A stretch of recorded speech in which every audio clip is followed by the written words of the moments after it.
Charline, du coup l'apprentie, explique pour les coiffures, etc. Et ensuite, elle explique qu'il faudra venir choisir sa tenue au magasin. Donc on aura 30 minutes pour pouvoir choisir une tenue. Tout d'abord, je commence par essayer un t-shirt avec un jean basique. C'était joli, je l'ai acheté pour moi. Mais je me voyais pas défiler avec ça, ça fait super basique, fait rien de très très spécial. Ensuite, il y avait, j'ai essayé également un jean avec, de toute façon je vous l'affiche à l'écran, il me semble que j'ai gardé les photos.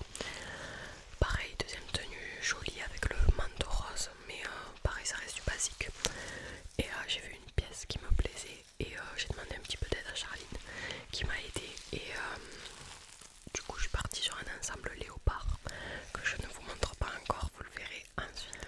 Donc du coup elle a réalisé ce projet toute seule de A à Z en recrutant des personnes pour venir au défilé, les photographes, les maquilleuses, bref plein de bénévoles. Donc franchement c'était génial. Et du coup la cause c'était pour la lutte contre le cancer, qui est une très belle cause, franchement incroyable. Voilà, du coup elle nous explique, elle nous envoie les messages, etc. Et elle me dit c'est samedi, donc en fait le tirage au sort était mardi et le samedi je défilais. Du coup, elle envoie les messages à tout le monde en expliquant qu'il faudra arriver les cheveux normaux, enfin, pas de brushing, etc. Donc du coup, moi impeccable, arriver complètement démaquillée au naturel au maximum. Donc me voilà partir du coup le samedi, j'avais rendez-vous à 4 heures pour faire les répètes. Donc me voilà en train de marcher en direction de la salle. Donc voilà l'entrée qui était super bien décorée, vraiment c'était magnifique. Puis je suis rentrée, il y avait déjà un groupe en fait qui était en préparation pour pouvoir s'entraîner à défiler. Donc voilà la salle, tout était en place et certaines filles étaient déjà en train de se faire maquiller et coiffer. Vient ensuite les danseurs qui commencent à s'entraîner, parce qu'il y avait des danseurs aussi à la contacter pour qu'au moment de l'entracte ce ne soit pas trop long et qu'il y ait quand même de l'animation, etc. Du coup il y avait des danseurs, je sais plus le nom du groupe, je vous le mettrai si je le retrouve, mais du coup on a regardé l'échauffement, c'était vachement cool. Ensuite on est parti pour les répètes et là c'est la catastrophe parce que moi je sais pas marcher. Je dis mais dans quoi je me suis embarquée. On se met en place, on était par groupe de 4. Moi j'étais avec une fille qui avait 14 ans et deux autres femmes, une qui était un petit peu âgée, qui avait une soixantaine d'années, et une autre qui avait 40 ans je pense, un truc comme ça. Et celle qui avait 40 ans, elle avait l'habitude de défiler et ça se voyait. Nous avec la fille de 14 ans, on n'avait pas du tout l'habitude, donc on a commencé, voilà. Donc je vous mets la vidéo, mort de rire.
sourcils avec le maquillage, etc.